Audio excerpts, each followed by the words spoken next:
ሰላም ውድ የጤናማ ህይወት ተመልካቾቼ እንዴት ናችሁ?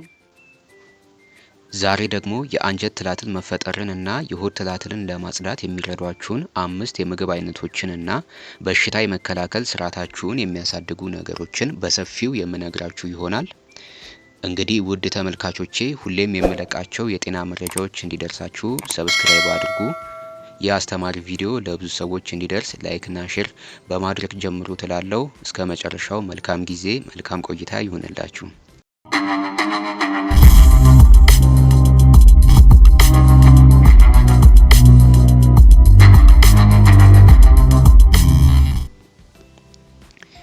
የአንጀት ጥገኛ ተዋሲያን በአንጀት ውስጥ የሚኖሩ ትላትሎችንና ባለ አንድ ህዋስ ዘአካላትን ያካትታሉ።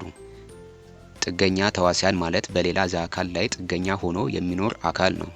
እነዚህ ጥገኛ ተዋሲያን ለአመጋገብና ለመጠለያነት የዘአካላትን አካል ይጠቀማሉ። በተጨማሪም ወደ ሌላ ሰው ለመዛመት፣ ለመራባት እና ለመስፋፋት እነዚህን ዘአካላት እንደ መጓጓዣ ይጠቀሙበታል።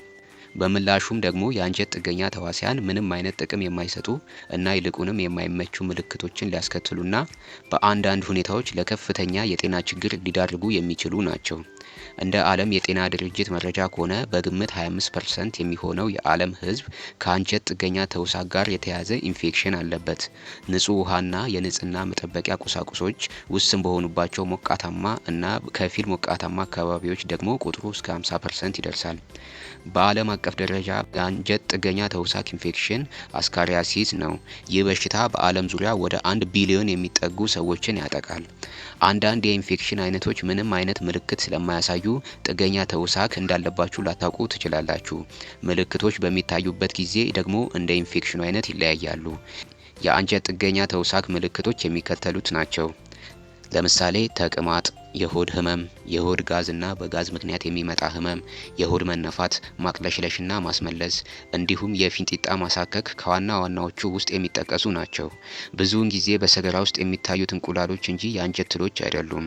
እነሱም በጣም ጥቃቅን በመሆናቸው ለማየት ማይክሮስኮፕ ያስፈልጋል።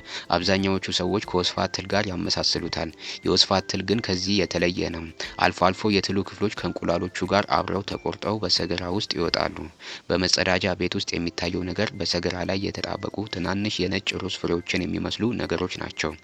የአንጀት ጥገኛ ተውሳኮች ወይም የሆድ ትላትሎች በተለያዩ የዕለት ተዕለት እንቅስቃሴዎች ወደ ሰውነታችሁ ሊገቡ ይችላሉ። ዋና ዋናዎቹ የመተላለፊያ መንገዶች ደግሞ የሚከተሉት ናቸው። የመጀመሪያው የተበከለ ውሃ መጠጣት ነው።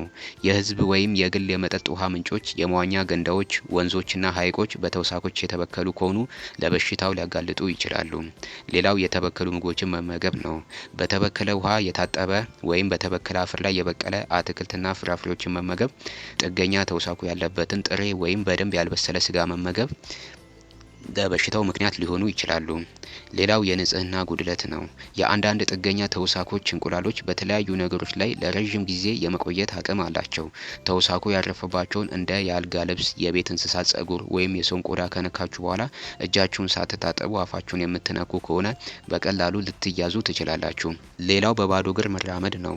የአንዳንድ የአንጀት ትሎች እጭ በአፈር ውስጥ ይኖራሉ። በእነዚህ ተውሳኮች በተበከለ አፈር ላይ በባዶ እግር በምትራመዱበት ወቅት ተውሳኮቹ በቆዳችሁ በኩል ወደ ሰውነታችሁ ሊገቡ ይችላሉ ማለት ነው። በጥገኛ ተውሳክ የመያዝ ወይም በሽታውም ለሌሎች የማሰራጨት ሁኔታ የሚወሰነው በምትኖሩበት አካባቢ በምታደርጓቸው የዕለት ተዕለት ድርጊቶች ላይ ነው። ለምሳሌ ሞቃታማና እርጥበት አዘል አየር በተለይ እንደ አፍሪካ፣ እስያ፣ ላቲን አሜሪካ ባሉ ሞቃታማ አካባቢዎች የምትኖሩ ከሆነ፣ የንጹህ ውሃ እጥረት ካለ፣ ለመጠጥ ሆነ ለንጽህና የሚሆን በቂ ንጹህ ውሃ በሌለባቸው ቦታዎች የምትኖሩ ከሆነ ማለት ነው። ደካማ የቆሻሻ አወጋገድ ካላችሁ፣ የመጸዳጃ ቤትና የፍሳሽ ማስወገጃ አገልግሎት ባልተሟላባቸው አካባቢዎች የምትኖሩ ከሆነ፣ የሰዎች መጨናነቅ ባለበት ቦታ፣ ብዙ ሰዎች ተጠጋግተው በሚኖሩበት መንደሮች ወይም ቤቶችና ከእንስሳት ወይም ከከብቶች ጋር በጣም ተቀራርበው የምትኖሩ ከሆነ ለሆድ ትላትል ይበልጡኑ የመጋለጥ እድላችሁ ከፍተኛ ነው ማለት ነው።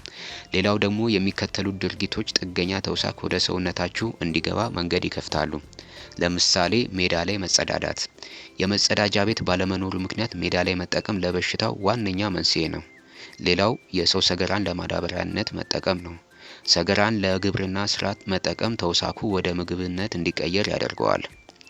ሌላው ያልተጠበቀ የወሲብ ግንኙነት ነው።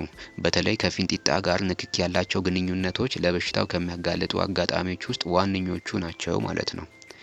ሌላው ደግሞ የሆድ ትላትሎችን ለማጥፋት መደረግ ካለባቸው ነገሮች ውስጥ ዋነኛው የአመጋገብ ሁኔታ ነው።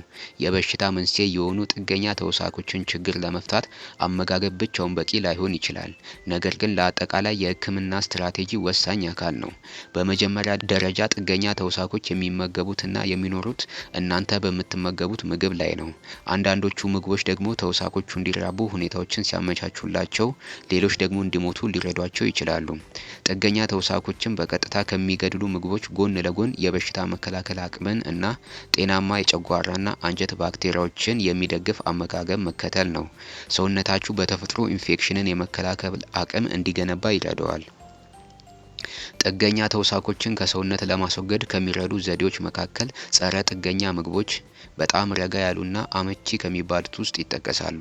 ስለዚህ ቀደም ሲል በመድኃኒቶች ወይም በከበዱ ተጨማሪ ምግቦች ምክንያት የሚከሰቱ የጎንዮሽ ጉዳቶች አጋጥሟችሁ ከሆነ አመጋገባችሁ ማስተካከል ሕክምናውን በቀላሉ ለመጀመር ጥሩ መንገድ ነው። ስለዚህ ጥገኛ ተውሳኮችን በመግደል ረገድ ውጤታማ የሆኑ ምግቦችን ጥቅሞቻቸውን እና ደጋፊ ከሆኑ ምግቦች ውስጥ አምስቱን እንመልከታቸው። አንደኛ፣ ነጭ ሽንኩርት። ነጭ ሽንኩርት ለበርካታ ክፍለ ዘመናት በመላው ዓለም ጥገኛ ተዋሲያንን ለመዋጋት ጥቅም ላይ ሲውል ቆይቷል። ነጭ ሽንኩርት አሊሲን የተባለ የሰልፈር ዝርያ ያለው ንጥረ ነገር ይዟል። ይህም የጥገኛ ተዋሲያንን መከላከያ ባህሪ ያለው ሲሆን ከዚህ በተጨማሪ ኦክሲዴቲቭ ጭንቀትንና የሴል ጉዳትን የሚከላከሉ አንቲኦክሲደንቶች አሉት። ነጭ ሽንኩርት ቫይረሶችን፣ ጎጂ ባክቴሪያዎችን፣ የፈንገስ ኢንፌክሽኖችንና እብጠትን ለመከላከል እንደሚረዳ ተረጋግጧል። ነገር ግን ነጭ ሽንኩርትን አብስሎ መመገብ ጥሩ ቢሆንም ጥሬውን መብላት ግን አሊሲን የተባለውን ጸረ ተዋሲያን ውህድ በከፍተኛ መጠን ለማግኘት ይረዳቸዋል። ስለዚህ በመጠኑ ጥሬውን ብትመገቡ የተሻለ ውጤት ታገኙበታላችሁ ማለት ነው። ሌላው ፓፓያ ነው። ፓፓያ ካርቤን በሚባሉ ኢንዛይሞች አማካኝነት የአንጀት ጥገኛ ትሎችን ለማስወገድ ይረዳል። በፓፓያ ውስጥ የሚገኙ ውህዶች እብጠትን ለመቀነስ እንዲሁም የልብ ጤናንና የምግብ መፈጨትን ለመደገፍ ይረዳሉ። አብዛኛው የፓፓያ የጥገኛ መከላከያ ውጤት የሚገኘው በተለይ ከዘሮቹ ስለሆነ ፍሬውን በምትመገቡበት ጊዜ ዘሮቹን እንዳትጥሉ። ምክንያቱም የፓፓያ ዘሮች የቁንዶ በርበሬ ጣዕም ያላቸው ሲሆን ለሾርባ፣ ለሰላጣ ወይም ለስጋ ማጣፈጫዎች ተጨማሪ ጣዕም የሚሰጡ ሲሆን የሆድ ትላትሎችን መስፋፋትን ለመቀነስ ይረዳቸዋል። ስለዚህ ፓፓያ መጠቀም የተሻለ የሆድ ጤና እንዲኖራችሁ ያግዛችኋል ማለት ነው። ሌላው ሮማን ነው። የሮማን ፍሬና የሮማን ጭማቂ ጸረ ተውሳክ፣ ጸረ ቫይረስ፣ ጸረ ተዋሲያን እና ጸረ ካንሰር ተጽዕኖ እንዳላቸው ተረጋግጧል።